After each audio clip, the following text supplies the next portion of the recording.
Right, everybody. It's another live football episode of Tap Outs and Touchdowns. We back. It's your guy, Bully Rye, alongside, as we are with all of the football shows, Banker Bill, this way, looking at the camera. Bill, what's going on, bud?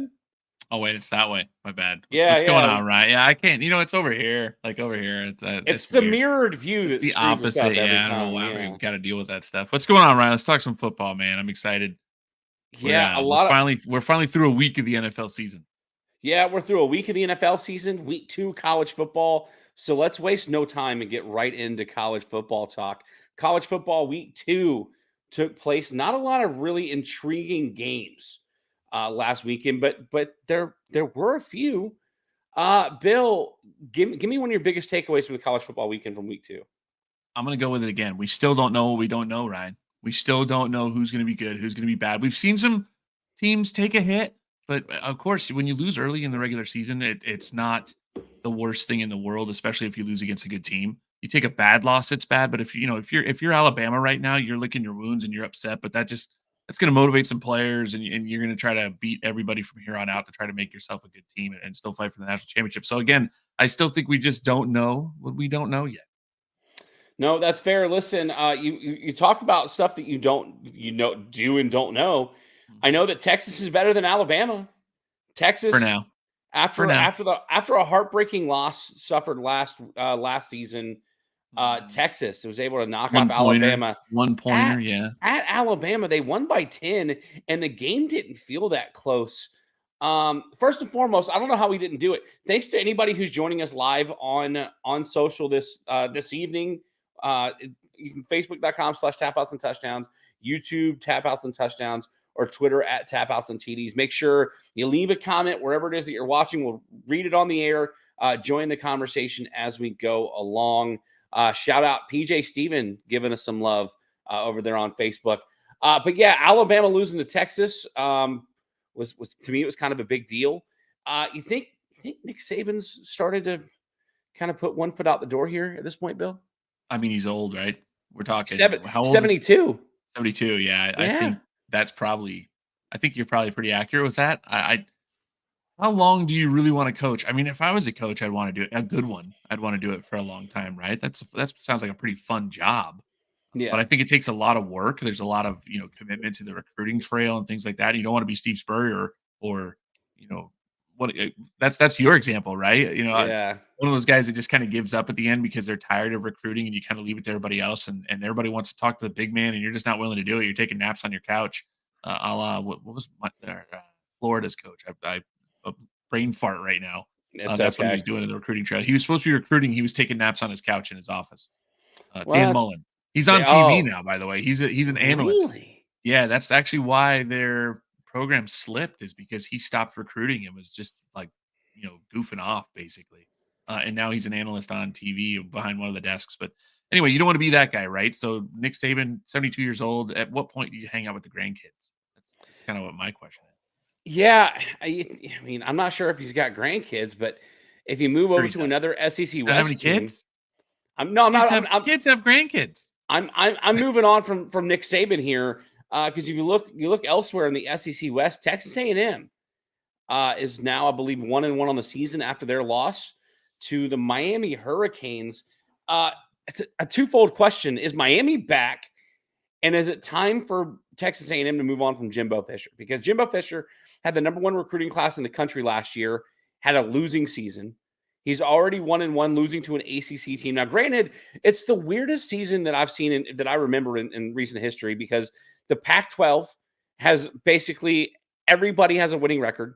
The SEC has lost countless games to the ACC, and the ACC looks decent between Florida State, North Carolina, Duke, and now Miami. So, is Miami back, and is it time for Texas A&M to cut ties with Jimbo Fisher? I think it's too early to say that Miami's back. It's a good win.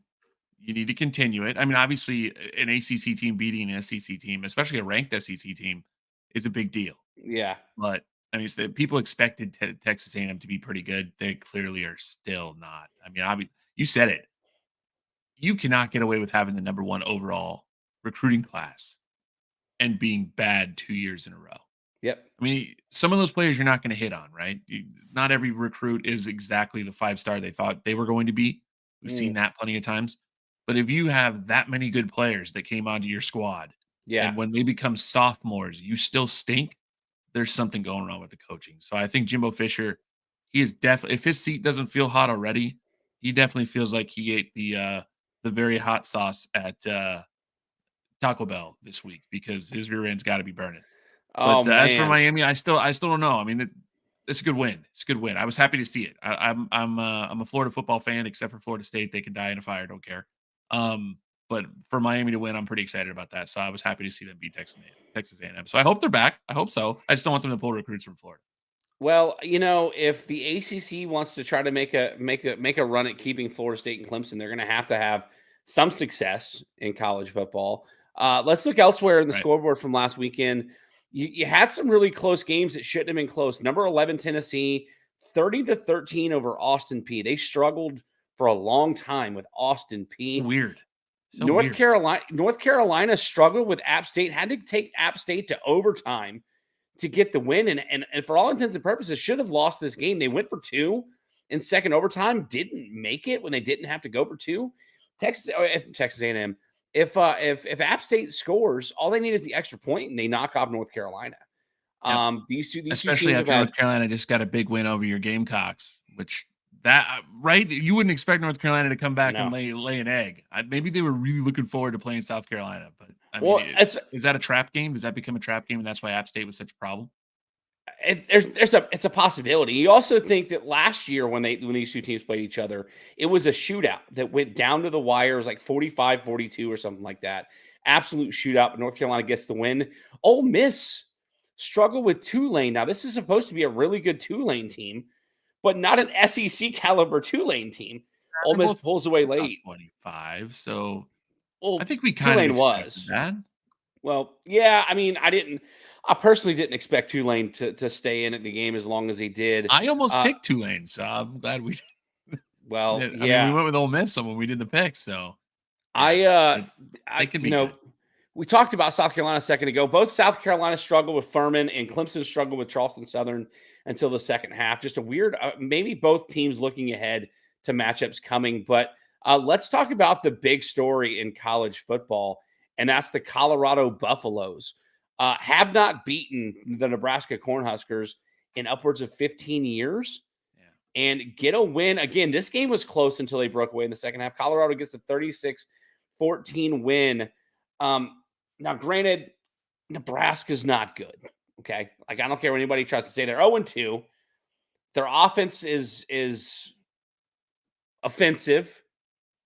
wow, Under the not helm of Marcus offensive, but Satterfield. offensive. I got you. Offensive, yeah. Yeah. Sort of like the offensive line for South Carolina in week one was offensive. So listen, is Colorado going to do something in college football this season? Like, do you see Colorado making a push for the college football playoff? No, no, I don't. I know. I don't think they're there. However, they have some players on that team. I gotta ask you. You like to ask me the questions, okay? Yeah, sure. Deion Sanders is changing college football in many ways. He built the roster through transfers. That's probably the biggest way that he's kind of changing that side of college football. However, I am a traditionalist, and Deion Sanders has gotten rid of the captain's C basically Mhm. on his uniforms. I don't know if you watched the game. I did. Yeah, Of course, we're watching freaking. I can't believe it's happening. it's great. That's the freaking Sanders effect, right? We're Yeah. watching Colorado to see how they do. They're putting letters as a la, I guess, hockey, where they have the assistant captain and the captain. However, his are L and D for dog. L is for leader, which I'm okay with. But why ditch the C? It's kind of the same thing. But he says, I mean, he's doing it a little differently. And that's, like I said, he's changing college football. Now, is it Yeah. good or bad? How do you feel about that? Listen, he wants to change the culture. Notre Dame doesn't put names on the back of the jerseys. South Carolina, when they brought in Lou Holtz in 2000, they didn't put names on the back of the jerseys. And the idea was this is a team. We don't need individual names on jerseys, so we're not going to have them. I mean, you still go to some schools where players that don't think they're going to ever hit the field are out there with numbers and no names because, it was a last second decision to let them suit up. Right. Listen, you've said it. Deion Sanders is changing college football every week. And it'll be interesting to see what he builds from it, because you've got the argument already saying that Deion Sanders is going to be one and done at Colorado. He's going to go to the NFL. I had somebody make the argument that Nick Saban is going to retire this season and Deion Sanders is going to go to Alabama. Wow. So, I'll stop watching college football if that happens. That's not fair.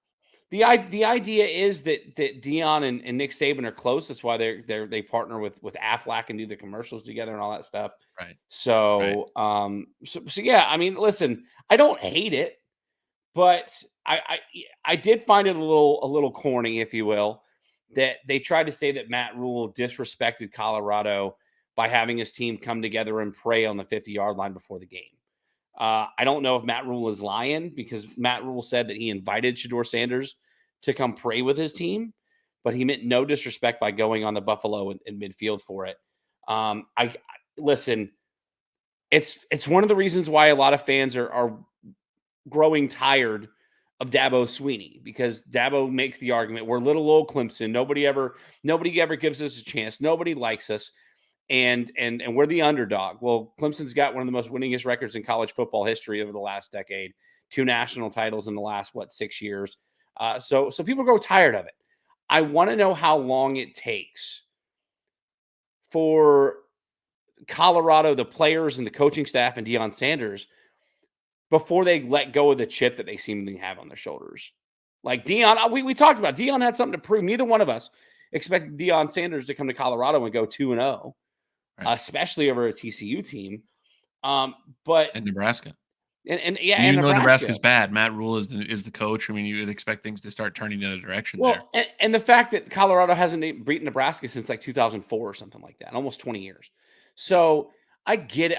I get the chip on your shoulder, but Deion's supposed to be this guy that's got the swagger, his confidence, and he's not worried about anybody. And it seems like he wants his players to take everything personally so that they can use that anger in the game. There's a lot of unsportsmanlike penalties in this game. It seems like there's a discipline issue, but I think Deion feeds into it. I think Deion doesn't care as long as they're winning games and nobody's getting ejected. So, needless to say, I put it in a group chat last week. I never in a million years thought that I would be paying attention to Colorado football. I think they get Oregon in 2 weeks. I tried to look at real quick at their opponent this week. It's nobody really impressive. I'm trying to pull it up and I don't see it. Here's Duke Northwestern, Colorado State. Colorado State. They play Colorado State this week. It's an in-state rivalry game. But I believe they play Oregon very late game, by the way. It's 10:00 Eastern time. So if we want to watch Colorado, we got to stay up late. Unless we're on the West Coast. Then the world comes crashing down, though. Once they move into the Pac-12 games, they're moving into the Pac-12 games. Then they have Oregon, the 13th team in the country. Then they have USC, a top 5 team. Then they play a couple easier Pac-12 teams with Arizona State and Stanford. But then they play ranked UCLA, ranked Oregon State, Arizona unranked, then ranked Washington State, because Washington State just beat Wisconsin in Washington, out there in Washington. So ranked Washington State and then ranked Utah. So if Colorado knocks off Oregon, they have a lot of tough. They have 6 ranked teams, and you don't know how that's going to change. Those teams might get beat, but Oregon's 6 ranked teams coming up. Oregon did struggle this week. I'm trying to find they struggled with Texas Tech. They won 38-30 at Texas Tech a week after they put 81 points on the scoreboard. If Colorado goes in and knocks off Oregon, and they're now, let's call them a top 15, almost maybe a top 10 team. You get Colorado, Southern Cal, the flashy neon versus the flashy lights of Southern California. They're going to get game day, and they're going to be the feature game of the week. Well, we'll see. We're not anointing them yet. They could lose, I don't see them losing to Colorado State. Colorado State's a win, but Oregon will be the first true test for this team. And you think that game day is going to go to, was that Southern in Cal, Colorado? Oh, you were the That one that was in just pulled out the Colorado. schedule, bud. I have no I know. idea. Let me do it again. I'm gonna. My computer's, you know. Yeah, you get Oregon, It is Colorado. at It's Oregon. at It is at Oregon. Oregon. So game day has to travel West Coast. That's a Be at 3:30 Oregon. kickoff. I'm talking if they knock off Oregon and they Oh, play Southern Cal the next week. That game has not been announced at game time, but correct. It's a that's a flex. potential. If they knock off Oregon, that's a potential top 10 game. And again, flashy Southern Cal versus flashy Neon. That's got to be college game day, right? Needless to say, Yeah, college football's back. likely. I say yeah. I say likely. You're right.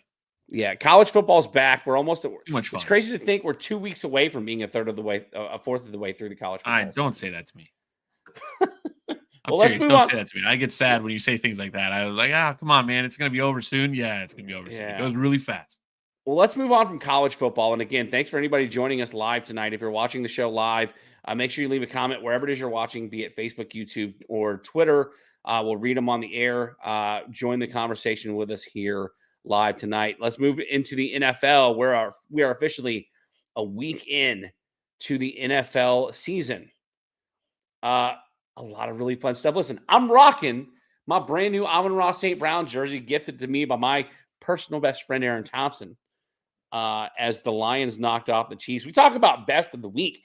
That Thursday night game was the best Thursday night football game outside of Thanksgiving games that the NFL has put out.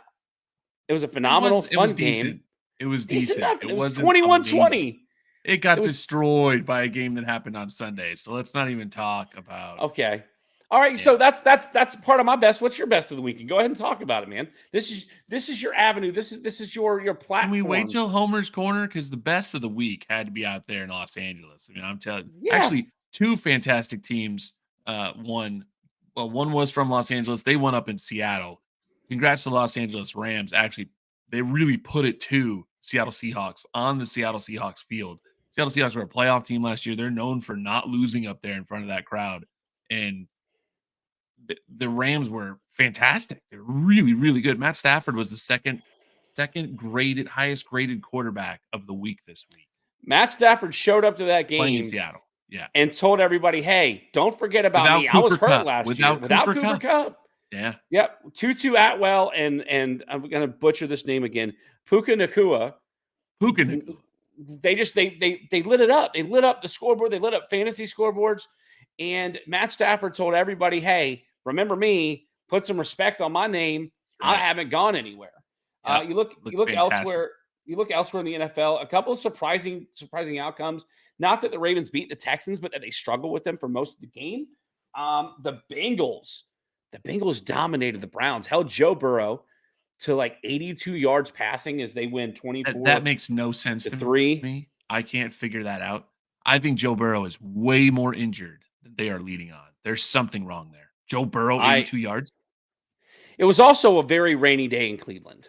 I don't care. He got fully outplayed by Deshaun Watson. Full on outplayed by a guy that couldn't find his own receivers last year. That makes no sense. Well, needless to say, I can say as much as I want to. I like Joe Burrow, and in our league, in the Tap Outs and Touchdowns league, the guy that I work with drafted Joe Burrow on purpose, and he came to work on Monday and was like, "Joe Burrow killed me. Like 82 yards." Jamar Chase killed me in another league. I have Jamar Chase in the league too. The only league that I lost, the only league in which I lost last week was my work league. I drafted Jamar Chase 3 overall. So I'm with you. The Steelers were supposed to have this great defense. If you looked at preseason rankings on ESPN.com fantasy, they had a top 10 defense coming into this league, coming into the season. Minkah Fitzpatrick is good. I couldn't tell you. They got dominated by the San Francisco 49ers. The game that, listen, we're going to talk about the Sunday night football game just really quickly because I had a 5-game parlay. All I needed was the Giants to not lose by 3. And not lose by what? 43? Lose by less than 3. Lose by less than 3. Oh, 33? So if you've ever played Madden, if you've ever played a football video game, let's say this. If you've ever played a football video game, there are times when you play that nothing goes right. You know where the ball is supposed to go. You just turn it off and hit reset. Yeah. You power the system off.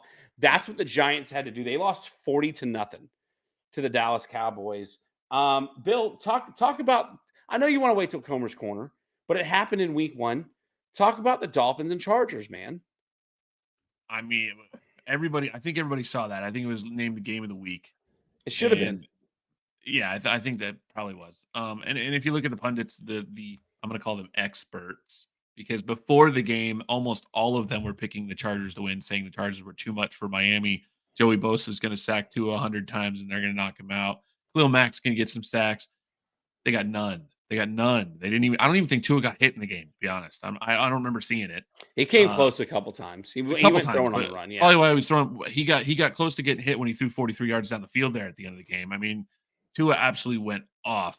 And I mean, is it Brandon Staley? Is that the coach for the Los Angeles Chargers? I'm hearing people call for his Yeah. head at this point because of They- this game. Like, how they bad went do and you got- have to get beat that people want you fired after 1 week? They went and got Kellen Moore in the offseason as an offensive coordinator Offensive too. coordinator, yeah. So Well, they were fantastic on offense. The offense Miami were couldn't great. stop the run. They had like 230 yards rushing. Yep.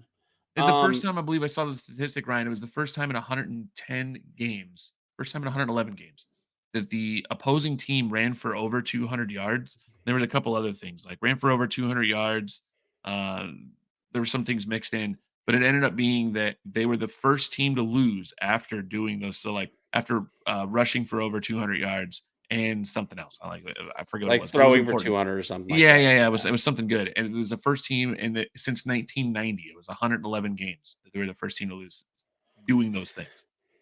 Awful. Well, Awful. it was a fantastic game. I was rooting for Miami. I picked Miami in the pick'ems that we have, the podcast pick'ems over on ESPN.com on their fantasy games. So congratulations to them. Let's take a step back and go back. I mentioned Baltimore and Houston. J.K. Dobbins in this victory for the Baltimore Ravens tears his Achilles. He finds the end zone early in the game, but tears his Achilles. He's out for the year. He's already dealt with injuries every year that he's been in the league. He tore his ACL, I believe, in his rookie year. Bill, is it time for J.K. Dobbins to hang it up?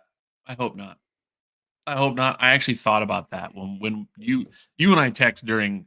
If we're not hanging out together, we text about football as we see things going on. Hey, this guy's hurt, or hey, this, pretty much all week, right? Yeah. And I actually thought about it. I was like, J.K. You said J.K. Dobbins torn Achilles, and my first thought was, is that it for him? Mm-hmm. And I mean, my reaction is, I hope not. I hope he rehabs.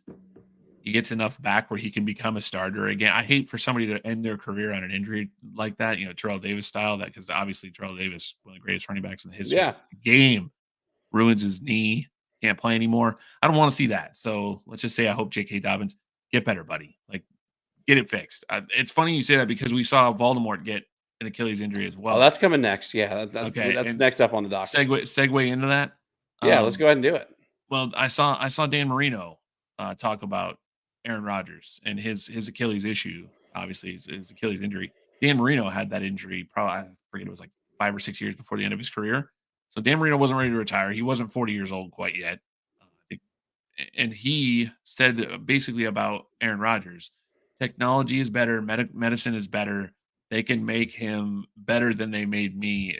Dan Marino, from that point forward, had to wear a boot to make sure he had the movement. Yeah. You could see it in his later pictures of his career that's why you see him like that weird hop step where he's like jumping forward, is because Achilles was actually elongated. It was longer, so he couldn't push off his toe. Yeah. Oh, wow. So it's everything's gotten better. So I guess the reason I'm saying that is hopefully J.K. Dobbins, with the medicine the way that it is now, they can fix the Achilles issue and he can come back and continue to play. I don't think once they do fix it, Ryan, you maybe correct me if I'm wrong if you know about this, but once they do fix it, you're not really in any kind of danger of ripping it again, right? I think it basically heals back to the way it was. I mean, there's rehab involved. There's letting it healing involved, but you're absolutely more susceptible if you rush it back too early. Rush it back. I just mean once you get to the point where you're actually healed and the rehabbing happens and all that stuff, and you're testing it, because there's actually a player, Nick Needham from the Miami Dolphins last year, had an Achilles injury and he's still not back on the field. Yeah. It's happened, I think, week 4. So he's still rehabbing. An He's on the pup Achilles list right now. an Achilles recovery could take 14 to 18 months potentially.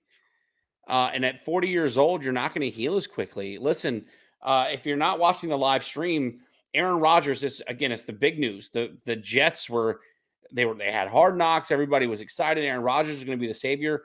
4 plays into his New York Jets career, he tears his Achilles. Out for the season. They're back to the drawing board with Zach Wilson. And so, yeah, I mean, at 40 years old, that's the debate, right? Like, he didn't get the chance to prove to everybody what he wanted to prove this year. Right. That he wanted everyone to know that he was every bit of that MVP quarterback outside of the Green Bay Packers organization. He was excited to be here. So, personally, I think he's going to come back for one more season. I don't think this is the way he wants to go out.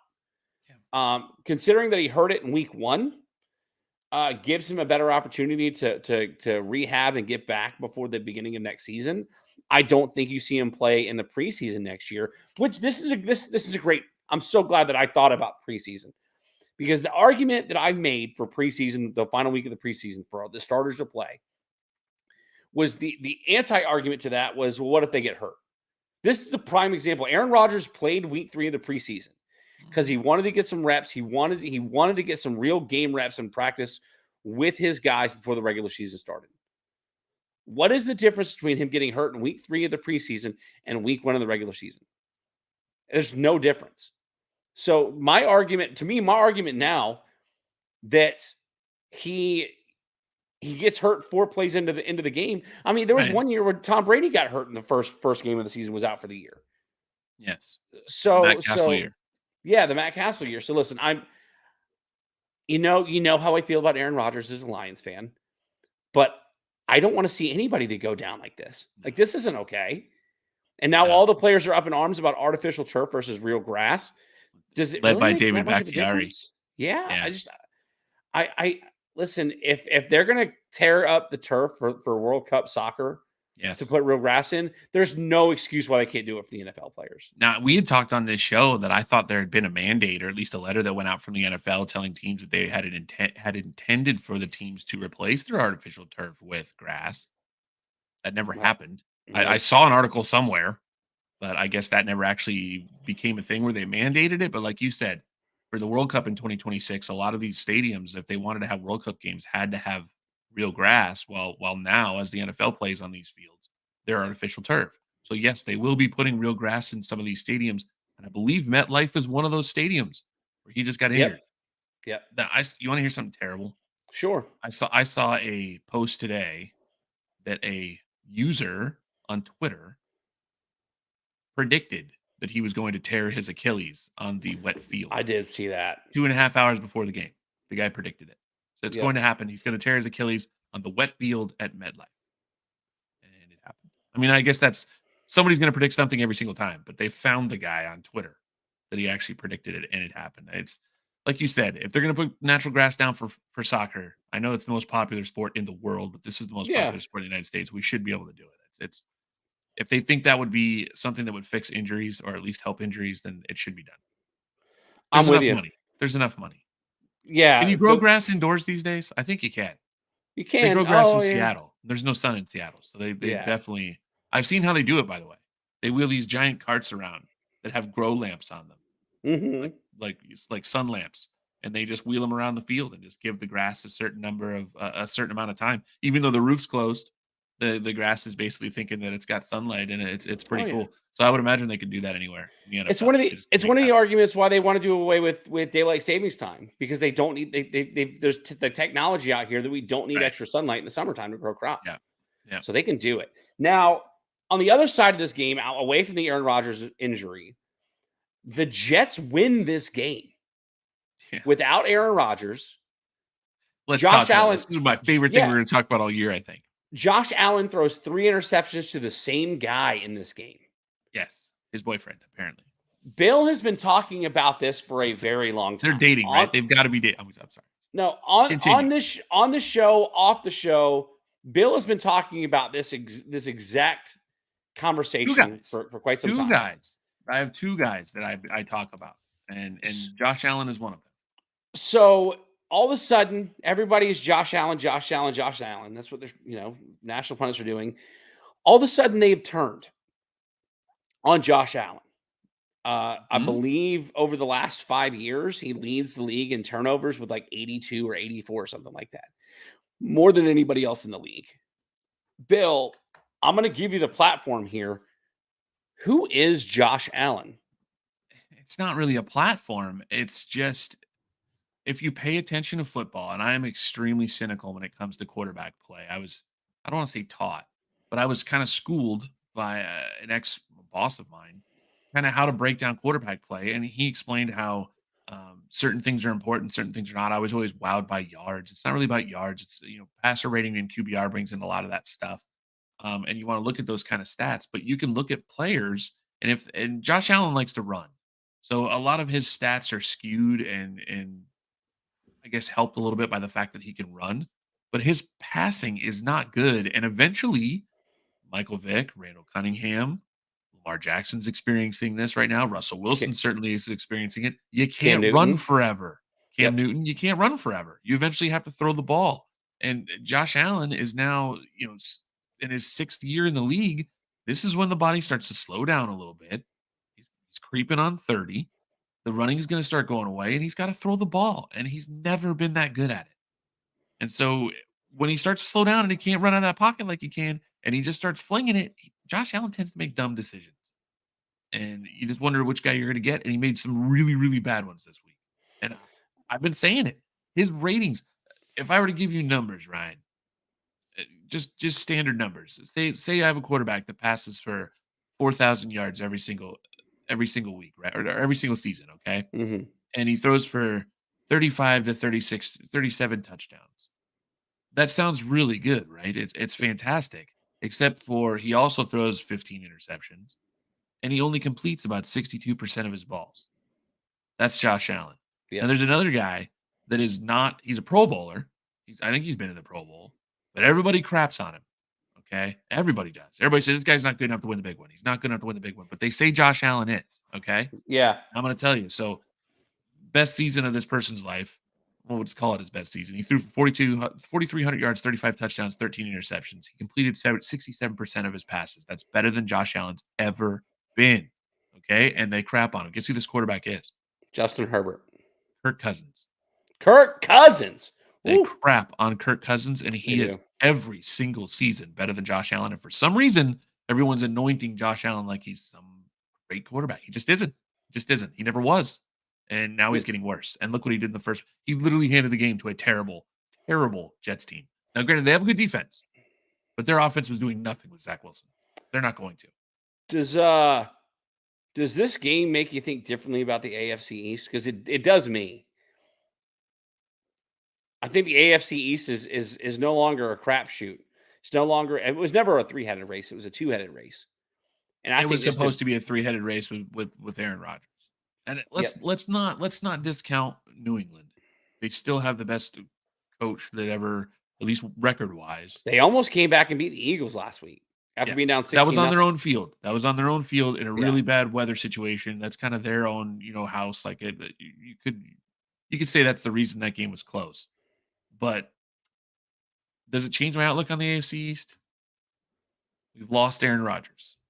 It's not happening for the Jets this season. They're no longer a threat to win I that never division.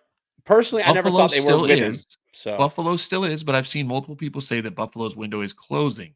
So they're going to feel pressure, and Josh Allen collapsed. it's closed. Well, the other I'm telling team, you right now, their window is closed. the Yep. other team. You don't. What are you going to get from Tua? Is he going to make You it the whole season?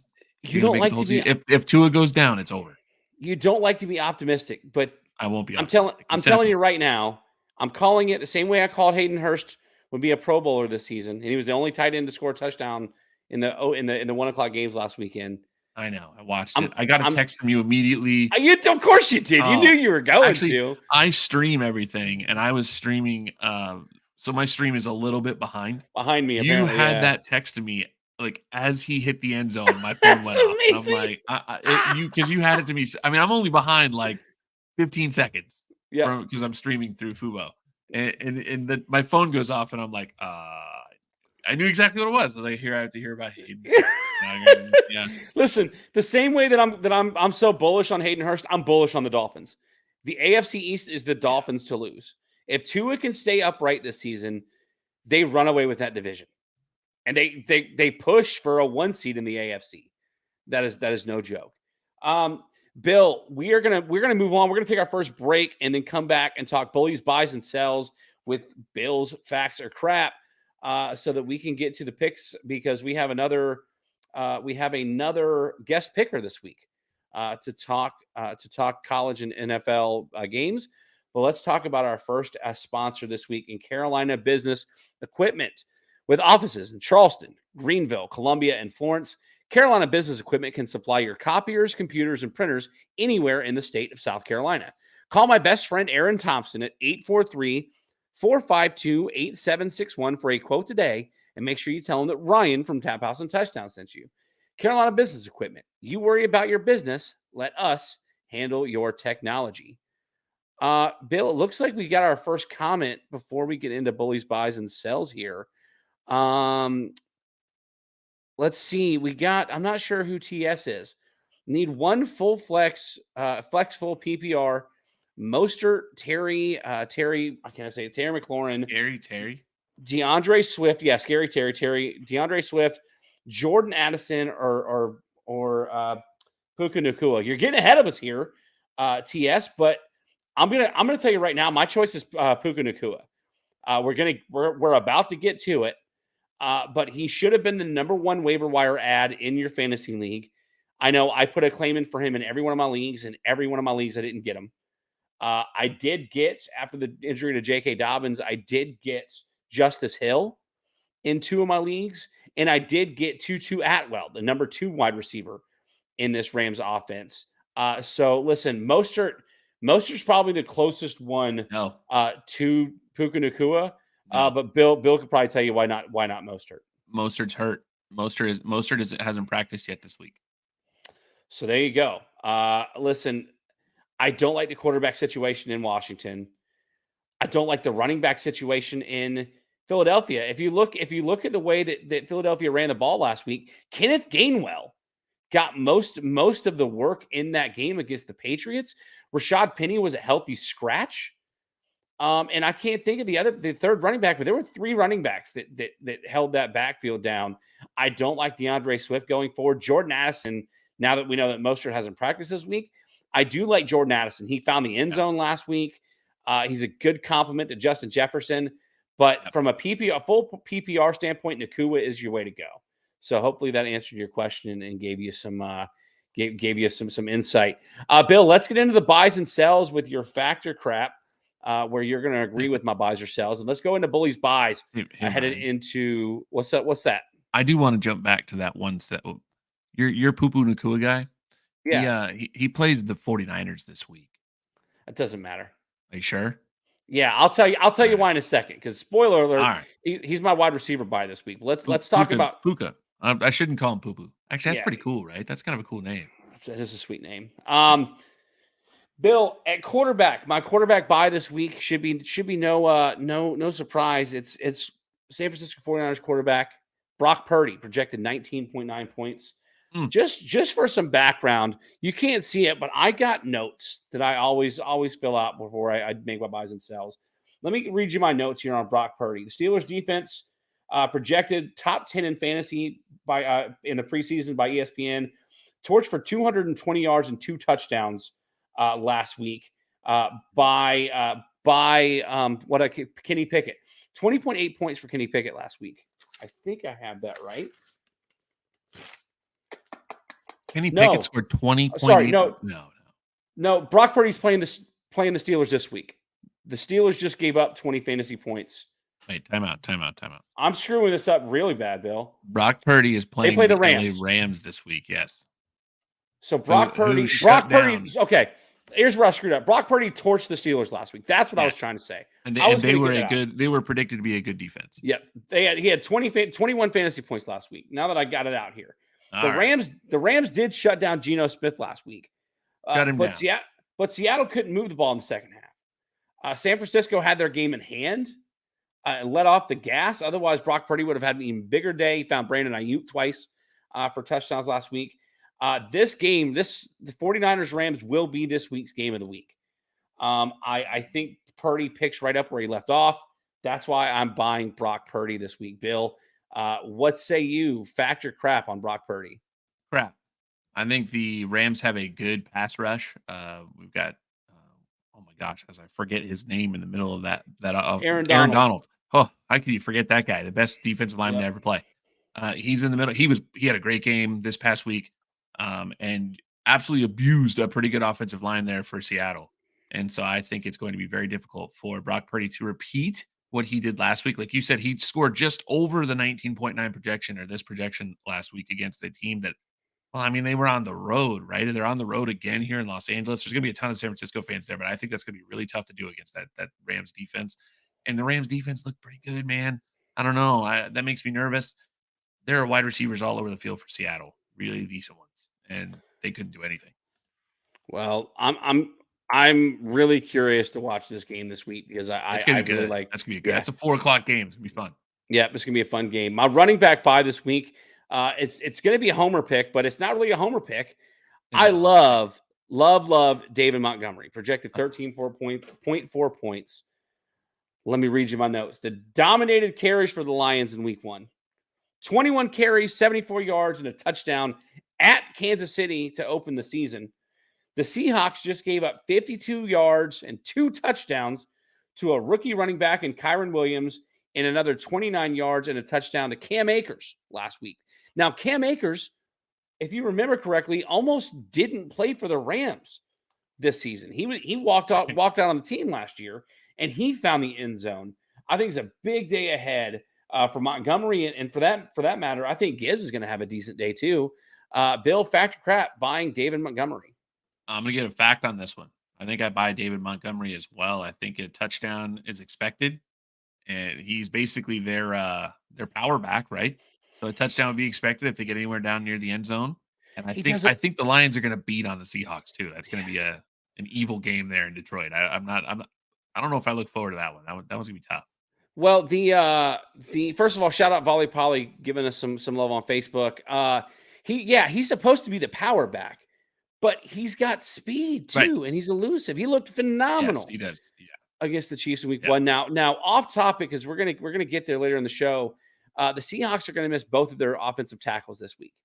So that Detroit Yeah. Lions defensive line is going to tee off, and I'm with you. They're gonna beat up on Seattle this week. And let's go over to my wide receiver buy. And for TS that came into the chat and came into the comments, my wide receiver buy, Puka Nacua. He's projected 12.1 points. Let me get out the notebook again here. What a debut for Puka Nacua in his first game, and without Cooper Kupp on this roster, 15 targets for Nacua, hauling in 10 catches for 119 yards. Now, granted, San Francisco shut down Pittsburgh last week, but gave up 232 passing yards, including 64 receiving yards on 5 catches for leading receiver Allen Robinson. And I'll tell you right now, Matthew Stafford is infinitely a better quarterback than Kenny Pickett. Bill, fact or crap, Puka Nacua exceeds 12 points in fantasy this week. Crap. I don't feel it. I don't feel it going up against the San Francisco 49ers. I think it's going to be a really low scoring game. However, I said that about the Cowboys and Giants, and that ended up being a high scoring game for one team and a really low scoring game for when you average 20 points. Yeah. I mean, I'm not sure. Is that a high or low scoring game? No, I think it's gonna be tough, man, to hit 12-1. That's gonna be tough. I honestly San Francisco's got a good defense, and you're talking about a rookie. So nobody knew who he was last week. Nobody's scheming for Puka Nacua. Now they're going to be looking at him and saying, "Hey, this guy could burn us. He burned Seattle last week. Let's not let that happen." So I have a hard time seeing 12.1. All right, let's move on to tight end here. My tight end that I'm buying this week is Jake Ferguson, the Dallas Cowboys tight end. Again, we talked on social media over the weekend that I had low hanging fruit with Sam Laporta. You could argue the This same. one's good. This Yeah, one's weird. you could argue the same thing for Jake Ferguson as taking over the tight end one spot from Dalton Schultz. Saw 7 targets last week for the Cowboys, albeit in a blowout win. Dak actually came out and said preseason that Jake Ferguson is going to be a star in this league. Buffalo, got 7 receptions for 51 yards from tight ends against the Jets last week. The volume is there for Ferguson and what won't be another blowout for Dallas this week. Again, the Jets have a better defense. So they're going to be fighting to get yards and find the end zone. I love Jake Ferguson this week. Bill, what say you? Fact or crap? What's your number? 8-2. I'm gonna go fact. 8-2. Let's All go right. fact. This is a low hanging fruit. You said it. Jets have a good defense. However, their offense stinks. They're not going to be able to stay on the field, so it's going to be a lot of Dallas playing offense this week. You said he had 7 targets, Ryan. He only caught 2 balls, so apparently Dak can't really find him. Maybe he's shorter than he thought. I have no idea. It was another rainy game. Game. Well, I mean, let's not use that as an excuse for what happens this weekend, but we'll see. I think that's a fact. I think he can beat it. I'm not going to go against him this week because Laporta burned me last week as I'm watching the game. I'm like, please don't throw it to him. Please don't throw it to him. And I'm like, there he is again. And then I was thinking, I should have played him because he would have won my game if I played him this week. So I should have taken your bye last week. So I'll take your bye this week. So we should mention going and buys and sells facts and crap. I didn't mention it before we got into the segment. Based on what we did last week in this segment, Bill, you went 4-4. Yeah. You bought in on my 2 buys and crapped out on 2 other ones. All of those were wrong. I went 6-2. I only missed 2 guys last week in Kenny Pickett and Joe Mixon, but everybody else, both selling and buying, I went well. I did well on last week. So let's move over here to bully sells. The guys that you don't want to play in fantasy football if you can avoid it this week. This one should come as no surprise, Bill. Okay. Quarterback Anthony Richardson projected 19.7 points. Listen, you've been clowning on me because I drafted him in fantasy football. Oh my gosh! Because I panicked because your dad took Jared Goff when I went to go take him, and I didn't know what else to do. I picked up Brock Purdy and started him last week, and I won the game. Also your buy pick. Now you're selling on your other quarterback. What is going on right now? I think Ryan just looks at his fantasy team and goes, I don't want to play this guy, and I do want to play this guy, and that's my buy and sell. Listen, I don't have Montgomery. I don't have Nakua. I'm messing with you. Come on. So let me read my notes about Anthony Richardson. Respectable 223 yards and a touchdown last week, but he also had a rushing touchdown, so that helped him out. Against a decent Jacksonville Jaguars defense, but draws a Texan team that surprisingly kept Lamar Jackson to 169 passing yards and 38 rushing yards. Lamar Jackson finished last week with 6.56 fantasy points, which is crazy because Lamar Jackson has a lot more experience, and I think he's a lot more of a mobile quarterback than Anthony Richardson. I don't like the matchup, especially with how they kept Lamar Jackson in check last week. I'm selling Anthony Richardson. Bill, what say you? Fact. Because I will never support Anthony Richardson. That's fair. That's absolutely fair. All right, for every reason you said, Ryan, that's what we're going to do. So let's go over to running back. I'm trying to get Zach Attack back in to make picks with us here in a minute. My running back sell this week is going to go to Austin Eckler. I know it's maybe a sort of a surprising pick. How? He's projected 18.9 points. One of the elite players in the NFL. He's dealing with an ankle injury, Bill. He had a monster 27.4 fantasy point day against Miami last week. He had 117 rushing yards, 47 receiving yards. On the other side of it, Tennessee held New Orleans to 79 total rushing yards last week. Eckler may not even play because they're gonna need Eckler long term this season to make a run at the division and the playoffs. Low hanging fruit, Ryan. He wasn't practicing as of Tuesday. I don't know if he practiced today, but I'm selling Austin Eckler because even if he plays, they're not going to aggravate that ankle injury, and I don't think he meets this projection. Bill, what say you? You leave me no choice on this. It's a low hanging fruit. How am I supposed to say yes to that? I think you're wrong, Ryan, because Eckler is one of the top 5 players fantasy wise in the NFL. I can't do that. If he doesn't play, I lose. So I'm going to go back. I mean, listen, I'm just trying to help you look as smart as I am. You know what I'm saying? I'm here helping you help you. You know what, Ryan? What I'm saying? You know what? You deserve this. It's going to have to happen. If you're watching on the stream, Bill changed his background to a picture of former Gamecock quarterback getting stiff armed by a Florida Gator. Right. So, That's right. That was last year, my bud. That's last year. all right. All right. Fair enough. Good stuff. Listen, let's move on to wide receiver here. This should come as no surprise. New York Jets wide receiver Garrett Wilson projected 14 points even on ESPN.com. Again, no Aaron Rodgers, a Dallas defense that dominated the other New York team on Sunday Night Football without a miraculous touchdown catch that he made in week 1. He had Good 5 catch catches. that was, though, huh? It was a phenomenal catch, but without the touchdown, 5 catches, 34 yards. Not a really great stat line. I don't like his chances this week. Bill, what say you? Garrett Wilson, factor crap. I'm gonna go with fact on that one. I think you're right. I think the Jets are gonna stink. They stunk with Zach Wilson last year. That's who their starting quarterback's going to be. I don't know if you've seen all the people trying to say who they should bring in. Ben Roethlisberger, really? You're gonna bring? He's probably 400 pounds by now. Ben Roethlisberger. Anyway, yeah, they're gonna stink. Garrett Wilson, sorry, buddy. Great receiver. Unfortunately, just nobody to throw to him. Not this week, at least. And let's go on to a tight end that should come as no surprise because he wound up on this sell list multiple times last season. And this season, this week is no different. Tight end Kyle Pitts for the Atlanta Falcons. 9.2 point projection here for the former Florida Gator, if I'm not mistaken here.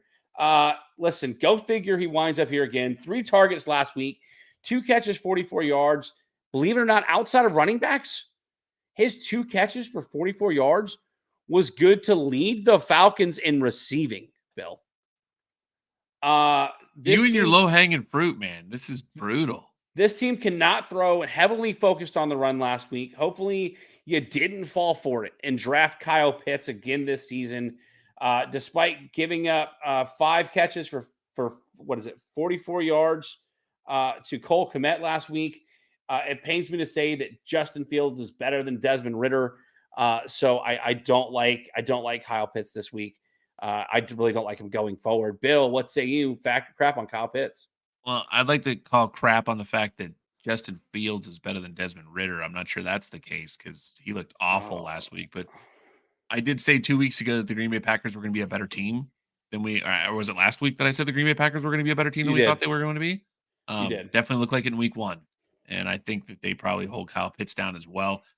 Last week, you said he led the Falcons in receiving, right? 2 catches, 44 yards. Carolina did not look like a good football team in that game. Not at all. I feel horrible about how many wins they gave them in our predictions. Yeah, they're not getting to 7 wins if they keep playing like that. They're going to be one of those teams that goes 2-15. So, I don't think Kyle Pitts does anything again this week. Well, that's I'm gonna go fact, Ryan. That's another fact. Yeah. You're good at this. Dude, I'm really good at it, man. I killed it with buys and sells last season. I'm a kill. Nobody wants to play. Actually, does anybody really want to play? That might be a good one because Kyle Pitts might be somebody that people are trying to start because they probably drafted him too high. Yeah, of course. Yeah, you can go again. You know, guys that you can go get if you're afraid to play. You're right. Eckler's a good one unless he's really hurt. I mean, that's what you're basing your. If he's actually hurt, if he's not, you're in trouble. No, we're both in trouble. I'm not. I already told you the fact that he's got a bad matchup this week. And listen, you know, if you made the mistake of drafting, if you made the mistake of drafting Kyle Pitts, you know, there's probably a couple guys out there that you can go pick up in free agency. Jake Ferguson, Sam Laporta, and my guy Hayden Hurst. Throw it out there. No, Bill, nobody in Ryan's leagues can get Hayden Hurst because he makes sure he's on there. He's on his team. He's available in 2 of my 3 leagues. The only league that I have what is wrong? The you only only league, have one starting tight end then. Yeah, the only league that I don't have him in is the one in your league because you took Sam Laporta before I did. Bill, let's get to our last break so we can bring in Zach Attack to come make picks with us this week. And we're talking about his business here as our other sponsor of the show and One Stop Repairs, established in 2008. One Stop Repairs in North Charleston, South Carolina is your one-stop shop for all your electronic repair needs, specializing in cell phones, tablets, computers, laptops, and game consoles. One Stop Repairs offers reputable and quality service with the quickest turnaround time and the most competitive prices in the Low Country. You can find them on Google with an exceptional 4.9 star rating or on Facebook by searching for One Stop Repairs. Call Zach for a quote today at 843-343-6310. That's the number 1, One Stop Repairs. And without further ado, we're going to bring in the owner, the founder, the operator, the guy who does all the work for One Stop Repairs, my brother-in-law, Zach Attack, Zach Pierce. Zach, what's up, bud? How's everything going? I'm good, fellas. How are you tonight? Oh, just enjoying talking some football, man. This is one of my favorite days in the week, just to be able to come and talk to Bill and then bring you in to make picks with us. I'm super Biggest excited low-hanging about this. fruit for buys and sells. It's his favorite thing ever.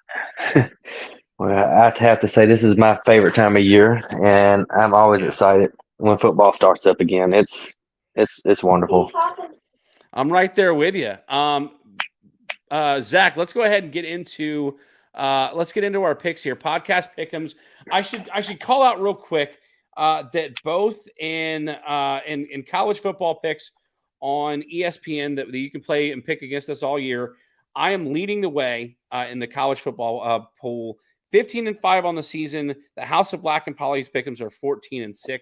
If you look at the NFL pigskin picks, not so good. If you look at the group here, as I'm trying to pull them up, I'm down at the bottom of the barrel here at 8-8 with Volley Polly and Jonathan L. Bill, you are sitting tied for second at 9-7 with my guy Matt Buck, and then my friend Aaron Thompson sitting 11-5.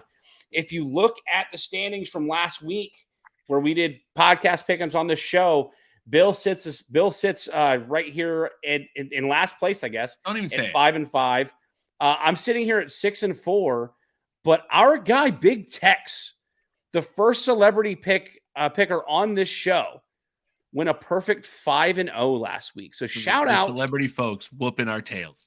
Shout out to JD, man, going 5-0. So Zach, you've got a pretty big mountain to climb. You've got some big shoes to fill here. Yeah, yeah, 5-0, huh? That's pretty nice. Yeah, he did his homework.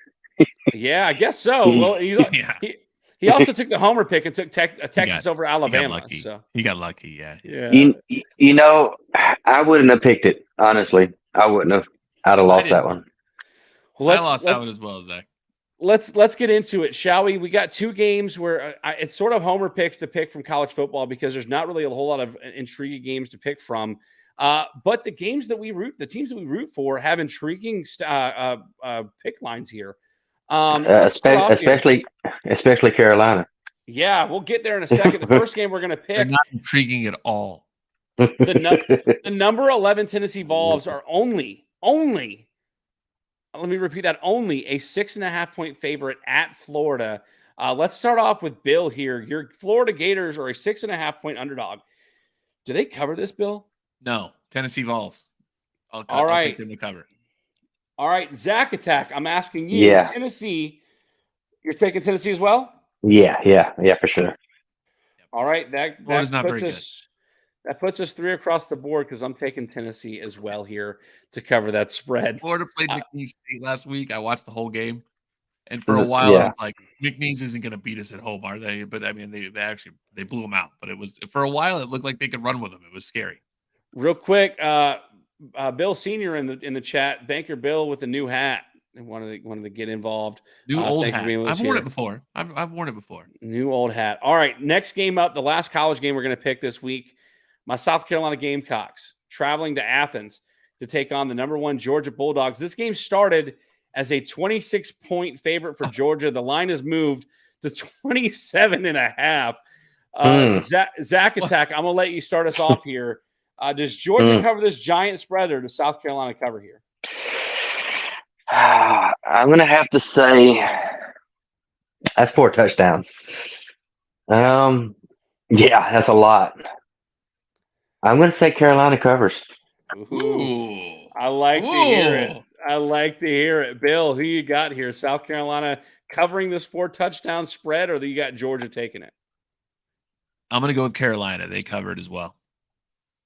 Wow. Yeah, 4 touchdowns is a lot, man. They they'll put third strings in before they run up a muck on you, I think. They struggled a little bit with Ball State. That was a close game for a while, so I don't think that they. That's true too. I watched that game. They were probably looking ahead a little bit, but at the same time, I think that South Carolina is a little bit better team. We're just going to see what the Georgia quarterback does. Man, you guys are making it hard. I wrote Georgia when I put these picks out. And then he Yeah, hurt us. I Yeah. think you guys have convinced me to change my pick. Don't do it. Come on now. I'm gonna take South Carolina to cover, which means they're probably gonna lose by 5 Listen to this guy. touchdowns. You hear that, Zach? He was going to take Yes. Georgia on that one. Yeah, We should have made him pick first. He made me pick Florida's game first. That's I know, and he made me pick Carolina. He wanted to see where I was at too. Low hanging fruit. That's all Ryan's about. Low hanging fruit. Your dad thinks the Carolina covers as well, so maybe I made the right decision by changing my mind. All right, let's move Just over to the because NFL. it's four touchdowns, man. That's a lot. And an SEC game.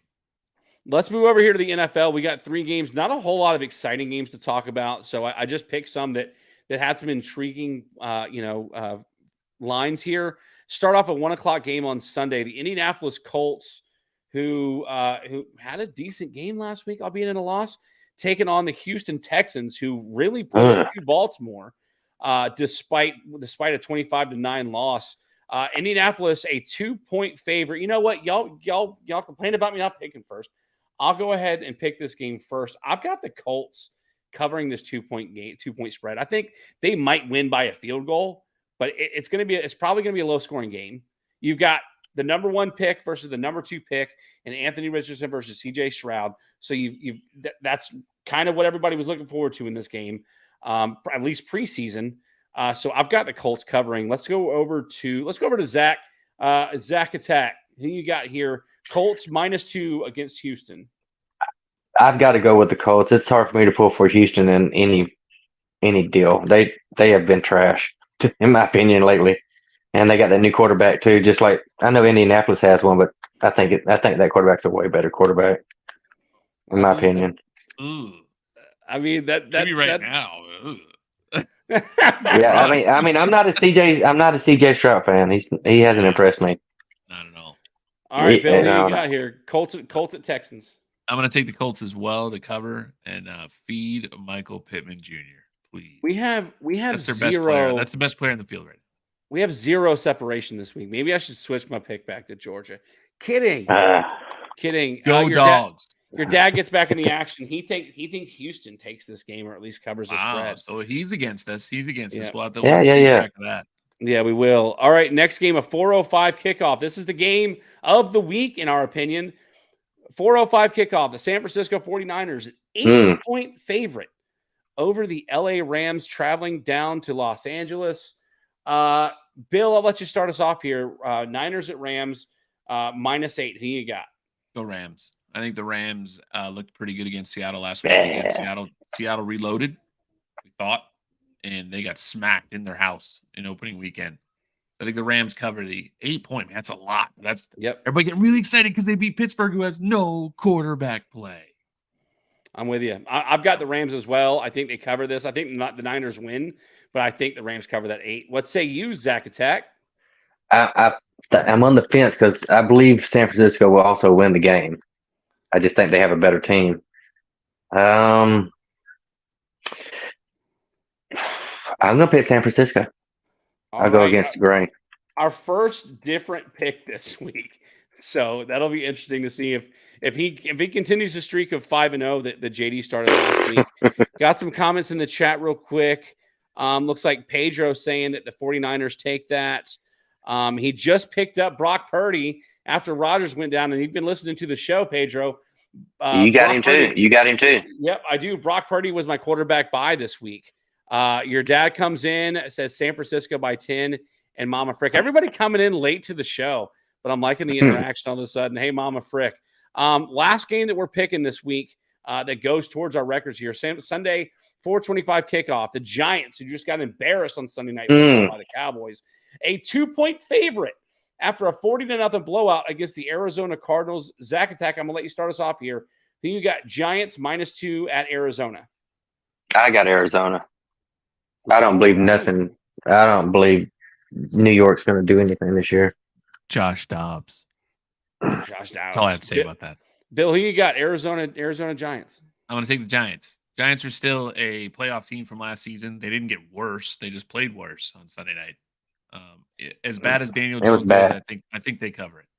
Yeah, I'm with you, man. I'm taking the Giants as well. I think that Sunday was a fluke. It was one of those things that what could go bad would go bad. And so, and I'm going to take the Giants as well. Some bonus picks here that aren't going to count towards anything. We got the Seattle Seahawks at the Detroit Lions. The Lions a 6-point favorite. Let's just go around the table. Bill, just real quick. Lions -6 over Seahawks. Who you taking? Wow. -6. Wow. -6. That's a spread right there. Yeah, it is. And this one doesn't. I think the Lions. I think the Lions cover. Lions cover. How about you, Zach? I don't like what Seattle looks like. Yeah, I'm with the Lions.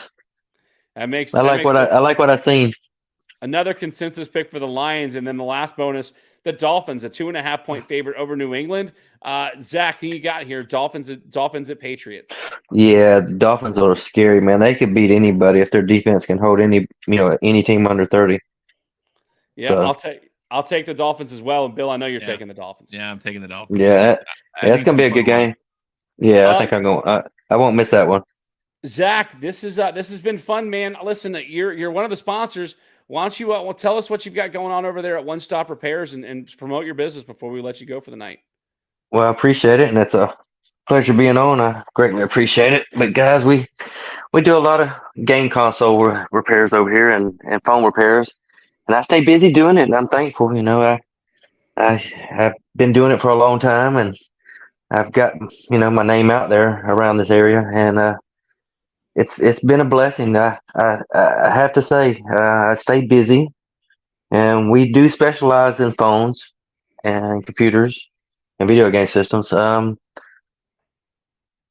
If anybody needs any type of work like that done around, we'll be more than happy to help you. We always give a warranty here at my business, and we try to have the best competitive prices as well.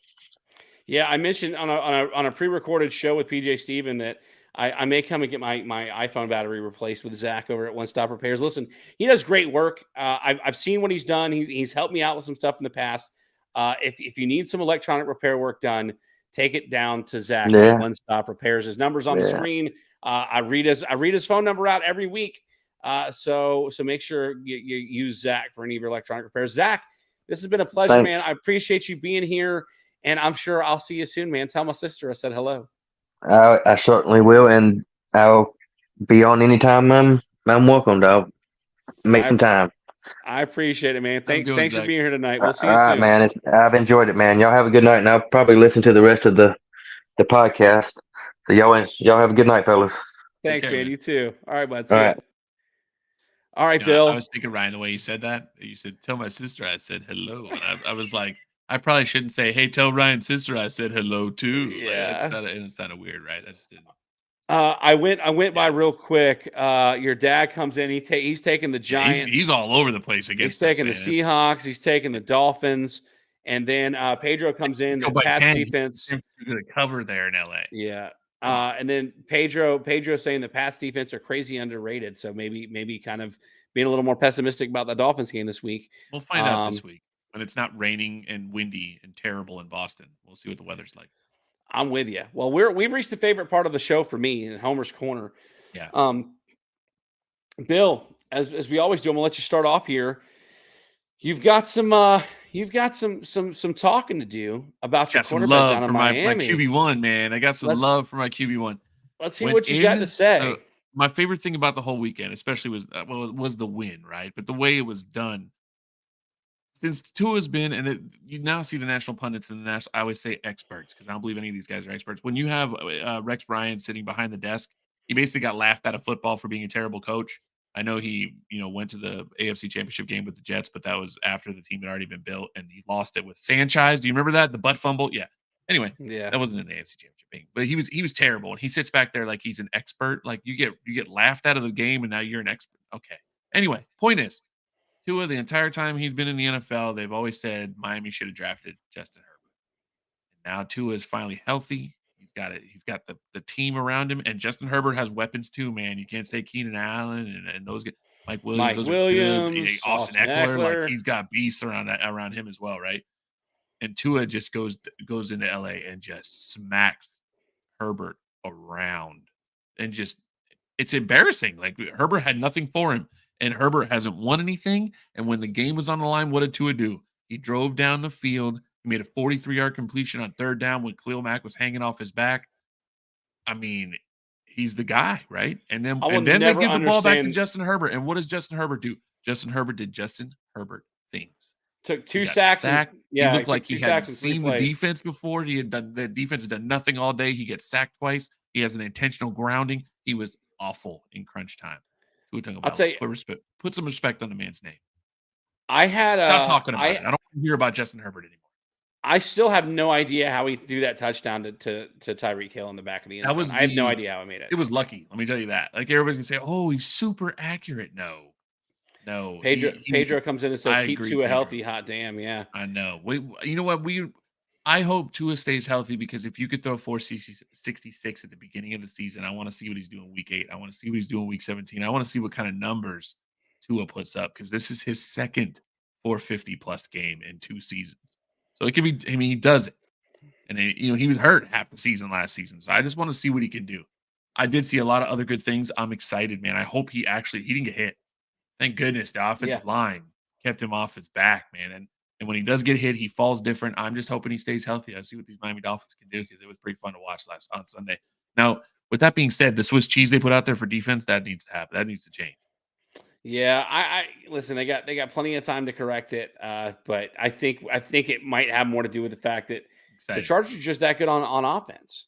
So they are good on maybe offense. take solace in that. Listen, I'm gonna shift gears because I don't have anything fun to talk about in my Homer's Corner. The Carolina Panthers. I think it's time they should start thinking about. Nobody even knows who J.C. Horn is. Everybody knows. He's a corner right now. He was a top 10 pick for the Carolina Panthers. He missed the last 4 games in his rookie year. I think he missed most of last season with an injury, and now he's got a hamstring injury that he's going to sideline him for a few weeks. I talked about this on the Cat Cave this week. That at some point, listen, the Detroit Lions drafted Jeff Okudah in the first round, I believe a top 10 pick. This year, they traded him to the Falcons for a 4th-round pick, and he starts the year on the PUP list because he can't stay healthy. At some point, J.C. Horn has the potential to be one of the best 10 cornerbacks in the league. But you can't be a good cornerback if you can't stay on the field. You can't be a good player in the NFL if you can't stay on the field.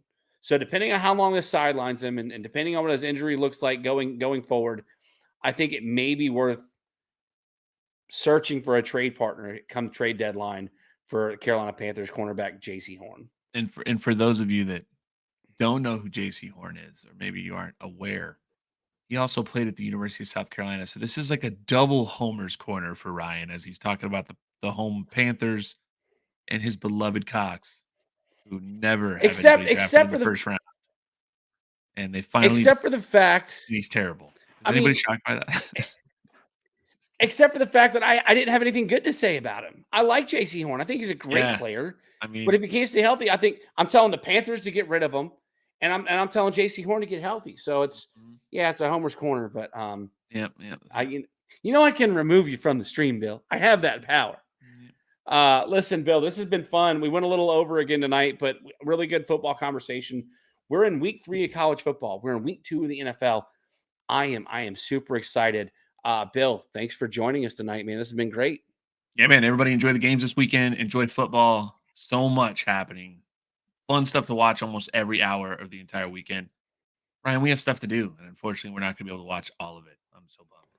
I'm gonna find a way to watch all weekend. I could sit home all weekend from like noon because Big Noon Saturday starts at noon. Man, they start college football at noon. You get hit right in the face right away. I think Penn State's playing on Big Noon Saturday. They're a good team. And then it goes all the way through to like 1:30 in the morning. And then we get, we have football on Sunday all day. I'll be up late watching the Dolphins games. So everybody enjoy the games. Yeah. Your dad was wondering why I was talking about J.C. Horn. I guess he had no idea who he was, but double Homer's Corner. That's what I remembered. I was like, wasn't he a South Carolina first-round draft pick? Because they never have any. Oh, okay. Yeah. That's so funny. Listen, did they retire his jersey yet? Because they probably won't now.